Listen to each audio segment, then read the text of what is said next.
Marso 30, 2025. Pagbasa gikan sa Santos nga Ebanghelyo sumala ni San Lucas. Usa ni ana kahigayon, may daghang mga kobrador sa buhis ug mga makasasala nga miadto kang Hesus aron pagpamati kaniya.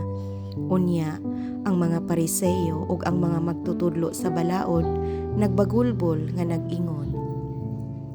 Kining tawhana nag-abi-abi sa mga makasasala ug nakigsalo pagani kanila. Tungod niini misugilon kanila sa Hesus ug usa ka sambingay. Si Hesus mipadayon sa pag-ingon. Dihay usa ka tawo nga may duha ka anak nga lalaki.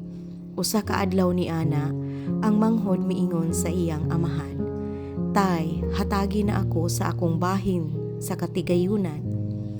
Busa gibahin sa amahan ang katigayunan tali sa duha niya ka anak. Tapos sa pipila ka adlaw gibaligya sa manghod ang iyang bahin ug milangyaw siya sa layong dapit, diin giusika niya ang iyang salapi sa mga kahilayan. Hangtod nga nahurot ang tanan, unya miabot ang usa ka dakong gutom ni adtong dapita ug gihatod siya ngadto sa pagkawala gayoy nahot. Busa mialagad siya sa sa mga mulupyo ni adtong dapita ug gipadala siya ngadto sa iyang uma aron pag-atiman sa mga baboy.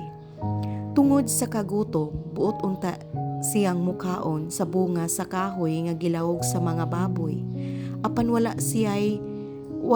walay mihatag kaniya. Sa katapusan, nakaamgo siya sa iyang dakong sayop ug miingon siya, "Nagsobra ang pagkaon sa tanang sinuhulan sa akong amahan, apan ako ania hapit na mamatay sa kagutom. Busa mipahawa ako niining dapita ug mopauli ngadto sa akong amahan ug sultihan ko siya. Tay, nakasala ako sa Dios ug kanimo. Dili na ako angayng tawgon nga imong anak. Isipa na lang ako nga usa sa imong mga sinuhulan." Busa milakaw siya ug mipauli ngadto sa iyang amahan. Apan layo pagani kaayo siya sa ilang balay, nakakita na ang iyang amahan kaniya. Naluoy siya sa iyang anak ug midagan pagtagpo kaniya, ug unya migakos ug mihalok kaniya.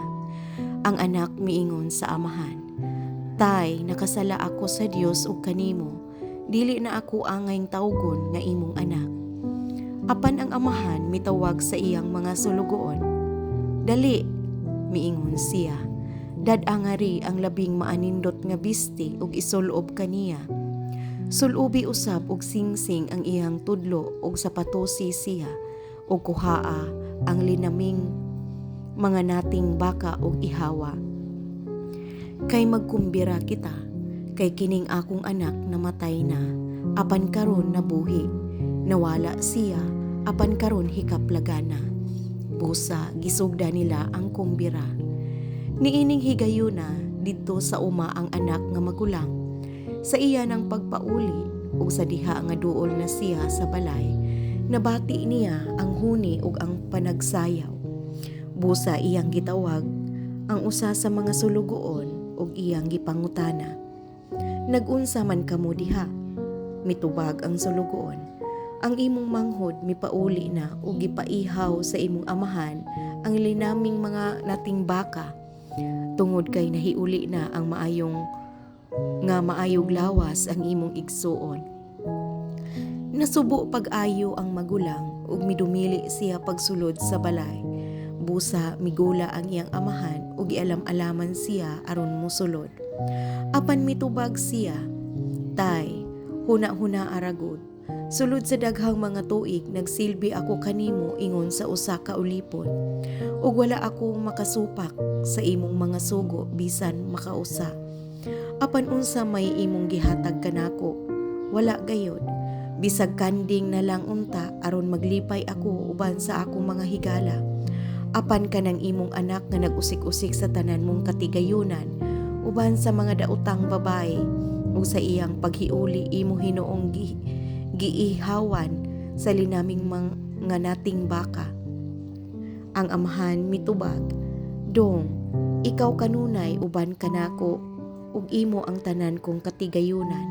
Apan kinahanglan gayud nga magkumbira ug maglipay kita kay ang imong igsuon namatay na ug karon nabuhi. Nawala siya ug karon hikaplagana." Ang Ebanghelyo sa Ginoo. Daygon ko ikaw, o Kristo.